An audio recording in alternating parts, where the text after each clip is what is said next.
Solaire. Deuxième partie de News et compagnie à 21h30 avec nos invités pour revenir sur l'avenir du prélèvement à la source. Sera-t-il mis en place au 1er janvier 2009 ? Il y a beaucoup de doutes et de plus en plus au fil des heures. On en parle avec nos invités. Guillaume Durand, bonsoir, bienvenue. Vous êtes journaliste politique à Radio Classique. Bonsoir. Bonsoir et bienvenue Guillaume. Bonsoir Mathilde Panot, députée de la France Insoumise du Val-de-Marne. Bienvenue à vous. Et on accueille Maurice Safran. Bonsoir Maurice. Bonsoir. Bienvenue, vous êtes éditorialiste chez Challenge. Bruno Jeudi nous rejoint dans un instant. D'abord, Rachid, l'impôt à la source et toutes ces questions qui vont avec. Emmanuel Macron qui a affiché aujourd'hui ses doutes encore une fois sur ce prélèvement à la source. Le chef de l'État s'est confié à des élus de la Mayenne en marge de sa visite à Laval. Avec ça, on peut brûler un capital politique. Imaginez qu'il y ait 100 000 bugs, aurait-il déclaré. Ce qui me pousse à faire cette réforme ne seront pas là demain pour me défendre. Emmanuel Macron reconnaît que la mensualisation serait une porte de sortie. Auparavant, le chef de l'État avait fait sa rentrée dans un collège de Laval, où il a fait le tour des classes, bien sûr, échangé aussi avec les enseignants et les élèves. Il a même déjeuner à la cantine. Quant à Nicolas Hulot, il souhaite beaucoup de bonheur à son successeur, dont on ne connaît toujours pas le nom. L'ex-ministre de la Transition écologique est rentré à Paris après quelques jours passés en Bretagne. Il dit avoir le cœur triste, mais l'esprit léger et la conscience tranquille, et espère que sa démission n'aura pas été vaine. Des larmes et des sourires ce matin pour dans les 60 000 établissements scolaires de France. 12 millions et demi d'élèves ont repris le chemin de l'école, du collège et du lycée. Une rentrée en musique, en tout cas, pour certains, ce matin. Une rentrée balle au pied, cette fois, pour les champions du monde. Les héros du mondial en Russie se sont retrouvés pour la première fois depuis leur victoire à Clairefontaine. Un retrouvaille en vue de la préparation du match Allemagne-France jeudi en Ligue des Nations, avec deux petits nouveaux. Benjamin Lecomte pour remplacer Hugo Lloris, qui est blessé, et Benoît Costil pour remplacer cette fois Steve Mandanda, lui aussi blessé. Ainsi va l'actualité. Place à News et compagnie, deuxième partie.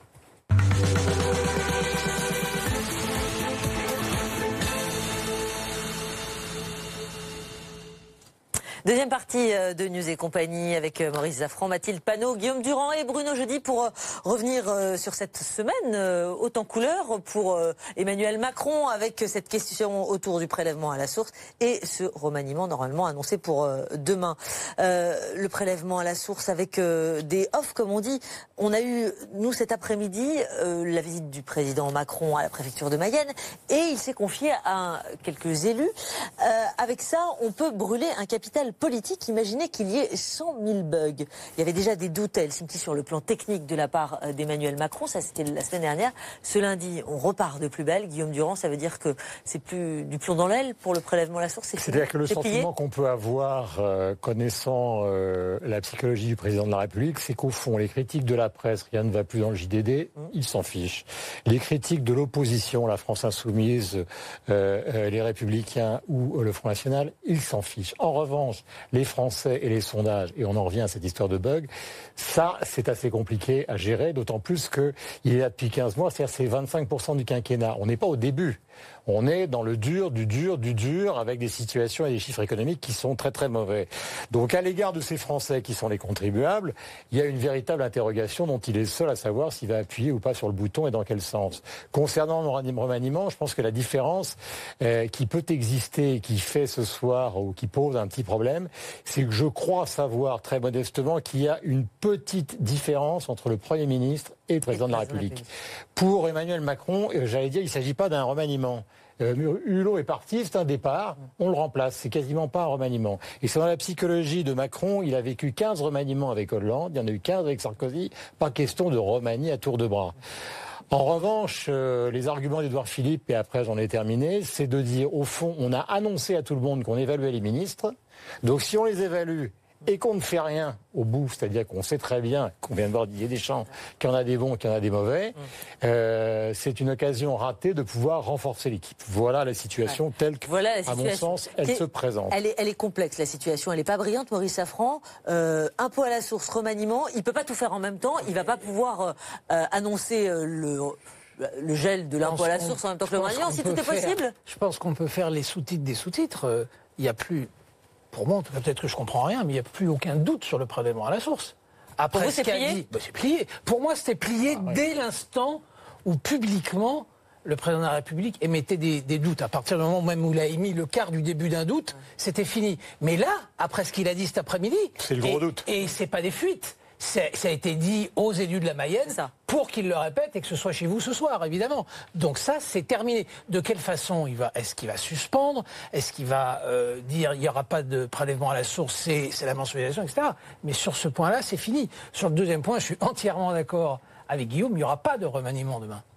Il y aura un remplacement, un remplacement poste pour poste, et peut-être 2 secrétaires d'État, parce qu'Agnès Buzyn est extrêmement débordée, ça c'est vrai, parce que pour l'audiovisuel, des gens lui disent, notamment le Premier ministre, qu'il faut épauler Françoise Nyssen, mais c'est méconnaître totalement la psychologie à partir du moment où nous disons, depuis une semaine, remaniement, il n'y a aucune chance, mais aucune chance. Alors attendez, Mathilde Panot, je peux me tromper, évidemment. On a entendu, écoutons le Jean-Luc Mélenchon hier au micro de Bruce Houssin. Lui, il n'en veut pas de cet impôt sur le revenu, donc vous allez peut-être être exaucé. S'ils hésitent, je leur propose de ne plus le faire. C'est-à-dire qu'ils renoncent. L'impôt à la source est une très mauvaise idée. Et il ne faudrait pas qu'on enferme le débat sur la technique, c'est-à-dire est-ce que ça va marcher ou pas. Bon, oui, c'est un problème bien sûr, mais c'est l'idée même qui ne vaut rien. Au nom de quoi mon employeur aurait-il accès à la connaissance de mes revenus, de ceux de mon épouse si je suis marié, du point où j'en suis, pourquoi? On a droit à une intimité, et pourquoi avoir inventé cette diablerie? Bon, alors l'argument de la vie privée, on va y revenir dans un instant, mais là, vous sentez aussi que vous avez été entendu en quelque sorte. En tout cas, vous dites, on y est presque, là, a priori, il va renoncer. On va voir, au-delà de la communication que moi je ne suis pas là pour analyser, mais en tout cas, nous, depuis le début, nous disons que nous sommes opposés à ce prélèvement à la source, déjà parce que c'est une mesure inutile, puisque on sait que à N+1, donc à une année +1, pratiquement c'est 99% de l'impôt qui est recouvert, donc nous n'avons pas besoin d'avoir une nouvelle forme de recouvrement sur ce point-là. Et sur le deuxième point, c'est que nous ne voulons pas que ce ne soit plus l'État qui recouvre l'impôt, mais qu'on passe par un tiers qui serait l'entreprise, ce qui pose des problèmes. Bon, alors on a posé le problème de la confidentialité des informations, mais aussi des problèmes pour les entreprises elles-mêmes qui vont devoir investir pour pouvoir recouvrir cet impôt. Et puis on passe par un acteur privé maintenant pour recouvrir l'impôt, ce qui n'est absolument pas acceptable dans notre... Enfin, ils sont soumis au secret quand même, non ? C'est une vraie question. C'est une vraie question qui va se poser. Je veux dire, vous n'avez plus un État centralisé qui va prélever l'impôt, mais vous avez votre employeur. Sinon, on peut dire aussi que le fisc, dans ce cas, a toutes les infos. Le fisc, c'est une entité en soi. Des employeurs, c'est quand même beaucoup plus. C'est plein d'entités un peu partout. Donc, ça pose un vrai problème philosophique, en fait, de qui recouvre l'impôt. Et c'est pour ça que nous sommes opposés à ce prélèvement à la source. Et c'est pour ça que si ça ne se fait pas, nous nous en réjouirons, ce qui ne veut pas dire que nous ne voulons pas changer l'impôt aujourd'hui, notamment sur les tranches, sur le prélèvement, nous avons des propositions, etc. Alors je vous entends tous, mais quand même, selon un sondage IFOP pour le JDD, 60% des Français souhaitent que l'impôt sur le revenu soit prélevé à la source dès janvier prochain. Non, on peut parfaitement... retourner ce que Mathilde Panot vient de dire, parce que c'est d'une injustice absolument terrible pour des gens qui partent à la retraite ou qui sont au chômage de payer leur impôt sur l'année d'avant, l'année d'après, etc. Oui, donc c'est parfaitement réversible. Hein. Ça se... Et des tas de grands pays. C'est absolument réversible. Il y a des tas de grands pays qui vivent avec ça depuis des années. Grande-Bretagne, il y a des grands pays. Mais effectivement, Mélenchon a absolument raison. C'est pas parce que les autres le font qu'il faut forcément copier. Ça, c'est assez juste. D'autant plus ça pose la question de pourquoi c'est sur un an. Familiarisé, et on veut plaquer un système individualisé sans réformer réellement l'impôt sur le revenu tel qu'il existe. Mais vous avez raison, à contrario, ça peut libérer aussi de l'angoisse d'avoir à payer des impôts. Oui, mais c'est dans notre système peut le permettre. Oui, mais effectivement, alors vous disiez que 60% des Français étaient pour, mais l'explication politique de Macron est implacable. Ce soir, c'est une explication psychologico-politique. Il dit 100 000 bugs, je suis mort. C'est fini. Il n'y a plus de quinquennat derrière. Oui. Donc il est évident maintenant qu'il ne prendra pas le risque. C'est fini. Pour vous, c'est fini. Pour moi, c'est fini ce soir. Vous, Bruno Jeudi, vous êtes à peu près sur la même ligne. À partir du moment où il a émis des doutes, tout l'été a défilé dans son bureau des gens qui lui ont dit il ne faut pas le faire. Et d'ailleurs, c'est assez intéressant de voir que c'est à front renversé. Les socialistes qui étaient plutôt qui étaient d'accord, hein, je pense à Christophe Castaner ou Richard Ferrand, on sait qu'ils sont plutôt opposés aujourd'hui, alors que le flanc droit, c'est-à-dire c'est-à-dire Darmanin et Édouard Philippe, oui, sont plutôt attendez, pour, alors qu'ils simplement, viennent Bruno, d'une famille juste qui était posée. un tout petit rappel, 30 secondes. Le premier qui a mis le verre dans le fruit, c'est Édouard Philippe dans le journal du dimanche il y a 15 jours. C'est le premier qui a émis clairement des doutes. Sauf Maurice que cette réponse lui a été soufflée par le président de la République direct. Donc il faut le dire pour éclairer la réponse. Guillaume Durand, s'il repousse, s'il enterre, c'est ridicule ou c'est pas ridicule? Ça sonne comme une inflexion. Non, mais c'est compliqué. Mais moi, j'ai le sentiment qu'en matière de pouvoir d'achat, ce qui est un vrai problème pour la France, c'est pas tellement la façon dont on prélève l'impôt, mais le niveau de l'imposition qui est absolument phénoménal par rapport aux autres pays. Alors je sais bien que ça va faire hurler les gens de la France insoumise, mais regardez même un pays comme le Portugal, qui a un gouvernement qui est un gouvernement proche de la France insoumise. Ils ont en matière fiscale, et pour les étrangers et pour les Portugais, une politique beaucoup plus libérale et beaucoup moins confiscatrice que nous.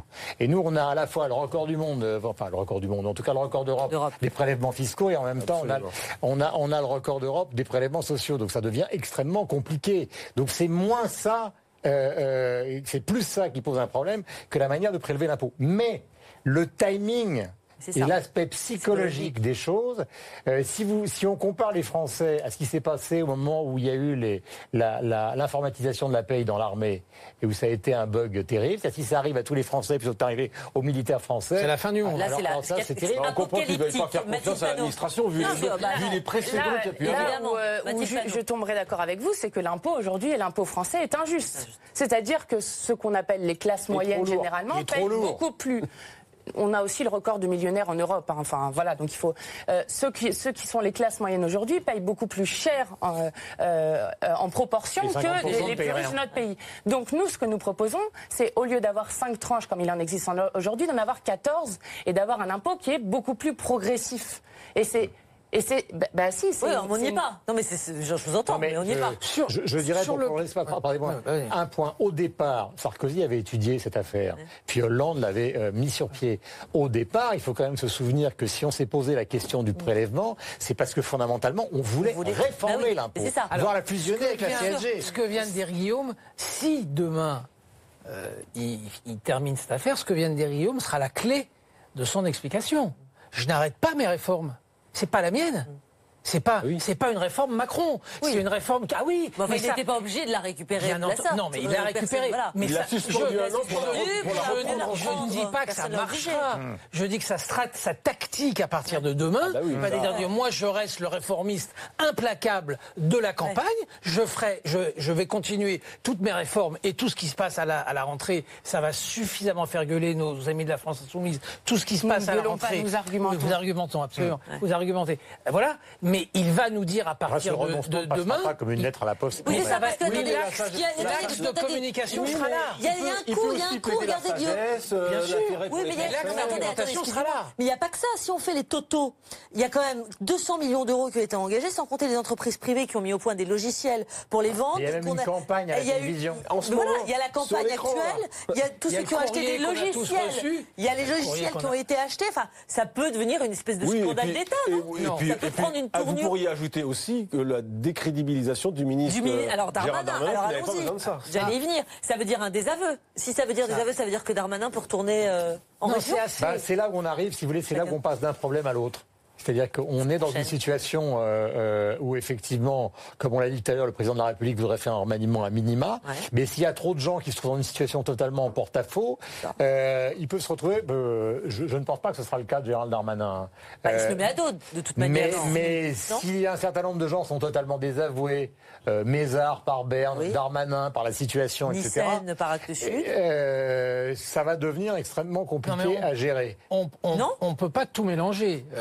Oui, mais c'est il y a un problème très paradoxal, c'est que de l'avis général des observateurs, Gérald Darmanin est quelqu'un qui vient de la droite, de l'avis général des observateurs et de l'avis d'Emmanuel Macron, Gérald Darmanin est un des très bons ministres du gouvernement. Et là, celui qui désavoue objectivement Darmanin, si ça se passe comme ça, c'est le président de la République. Donc il va falloir il faut qu'ils trouvent quelque chose tous les deux, parce que c'est Emmanuel Macron qui affaiblit Darmanin. Donc c'est tout à fait particulier comme situation. Donc il est assez souple, Darmanin. Je crois qu'il a montré dans sa vie politique. Ce qui nous emmène effectivement à ce remaniement qui devrait avoir lieu demain. Et on se dit effectivement, si Darmanin, si Macron se met à dos Darmanin, si on a Mézard, si on a Nyssen en difficulté, si on a le remplacement de Nicolas Hulot qui a quand même claqué la porte à Nicolas Hulot, comment vous voyez les choses, vous, et qu'est-ce qu'il faut faire demain pour récupérer la main? La première chose sur Nicolas Hulot, je crois qu'on a tort de concentrer tout le débat sur quelle va être la personne qui va remplacer Nicolas Hulot. Parce que le problème principal qu'a posé Nicolas Hulot en démissionnant, c'était de dire le libéralisme, le fait d'aller à tout va vers les lobbies, vers la finance, est incompatible avec l'urgence climatique dans laquelle on est. Et cette urgence, on parle souvent de long terme et de court terme, mais cette urgence, on la ressent aujourd'hui quand on voit la canicule qu'il y a eu cet été, quand on voit l'affaire du glyphosate, quand on voit la SNCF avec de plus en plus de camions qui sont mis sur les routes. C'est quelque chose qu'on ressent aujourd'hui concrètement. Et donc, si on se concentre seulement sur la personne, au lieu de regarder ce constat d'urgence qui est fait, de dire comment voulez-vous qu'un gouvernement qui a fait le traité de libre-échange avec le Canada et l'Union européenne, avec le Japon, et qui est en train d'en faire encore une quinzaine d'autres, dans une absurdité écologique absolument immense, qui est en train de creuser les inégalités alors qu'il faut une société solidaire pour faire face au réchauffement climatique. On a fait le listing effectivement la semaine dernière. Alors, on n'arrivera pas à faire face à On n'y arrivera pas. Sauf qu'il faut de toute manière incarner ce poste d'une manière ou d'une autre. Non, mais avant l'incarnation, je suis d'accord. Avant l'incarnation, ce qu'on a vécu depuis la semaine dernière, et ça c'est très important, avant le problème de l'incarnation, il y a un vrai problème de ligne et de compréhension de ce qu'est le combat écologique aujourd'hui. Entre Emmanuel Macron et Cohn-Bendit d'un côté, peut-être Pascal Canfin, on va voir dans les jours qui viennent.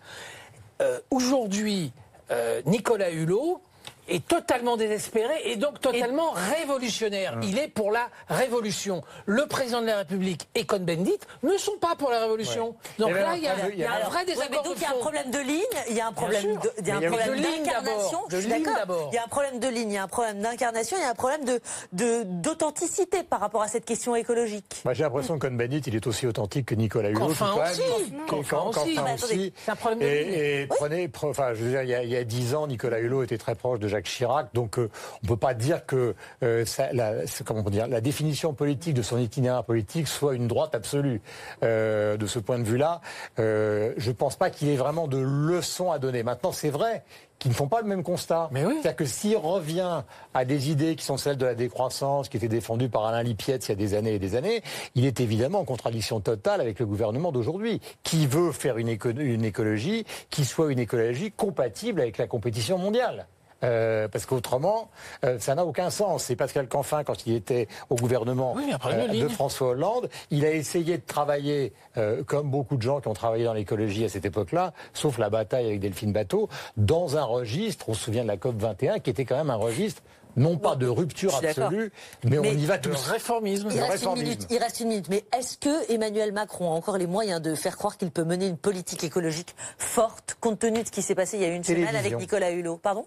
Télévision. On vient de parler de tas de sujets différents qui nécessitent que sous la Ve République, le président s'explique en urgence. Parler aux Français. La réponse est non. La réponse est non. Il ne peut pas. Et la réponse, c'est un président qui continue la politique de la finance à tout va, la politique du libre-échange à tout va, la politique des lobbies à tout va avec le glyphosate. La réponse est il ne pourrait jamais mener une politique écologique. Mais au début de sa carrière politique, Jean-Luc Mélenchon n'était pas le roi des écolos. Et à la fois, ce sera la dernière question et la dernière réponse que j'attends de vous, Maurice, en 10 secondes. Est-ce que l'écologie et la sauvegarde de l'environnement intéressent vraiment le cœur de l'électorat macroniste? Parce que c'est peut-être ça, fondamentalement, la question. En tout cas, les retraités aisés, les entrepreneurs, les cadres supérieurs du secteur privé. Sans aucun doute, c'est une question fondamentale. Dans la majorité des 24% du premier tour, c'est des électeurs qui viennent plutôt de la gauche, pour qui, effectivement, c'est une question absolument fondamentale. Alors, évidemment, la communication. Guillaume a entièrement raison. Ça se passe aujourd'hui entre les Français et le président, entre le président et les Français. Il va falloir qu'il aille à la télévision, c'est très juste. Un signal politique demain qui lui a envoyé. Merci beaucoup, Mathilde Panot. Merci Guillaume.